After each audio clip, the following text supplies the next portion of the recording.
comment Noé, sur lui la paix, menaça son peuple, disant « Ne luttez pas avec moi, car je ne suis qu'un voile. En réalité, vous luttez avec Dieu qui est à l'intérieur de ce voile, ô vous qui êtes abandonnés par Dieu. » Noé dit « Ô vous les obstinés, je ne suis pas moi, je suis mort à l'âme animale, je vis par l'âme des âmes. Étant donné que je suis mort au sens de l'humanité, Dieu est devenu mon ouïe, ma perception et ma vue. Puisque je ne suis plus moi, mon souffle vient de lui. En présence de ce souffle, si quelqu'un souffle une parole, il est un infidèle. » Sous la forme de ce renard, il y a le lion.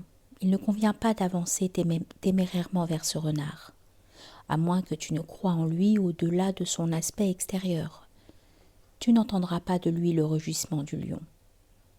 Si Noé n'avait pas été le lion éternel, pourquoi aurait-il plongé le monde entier dans la confusion? Il était des centaines de milliers de lions en un seul corps. Il était comme le feu et le monde comme une meule. Puisque la meule avait négligé de lui payer la dîme qui lui était due, il projeta une telle flamme sur cette meule. Quiconque en la présence de ce lion caché ouvre la bouche irrespectueusement, comme le loup, ce lion le mettra en pièces, ainsi qu'il l'a fait pour le loup, et lui récitera la parole « Nous nous sommes vengés d'eux ».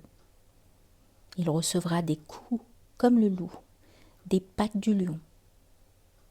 Insensé est celui qui s'est montré audacieux en la présence du lion. Puissent ses coups être tombés sur le corps afin que la foi et le cœur du pécheur soient sains et saufs. Arrivé à ce point, mon pouvoir m'abandonne. Comment puis-je déclarer ce mystère? Faites peu de cas de vos estomacs comme ce renard. Ne vous livrez pas aux ruses du renard en sa présence.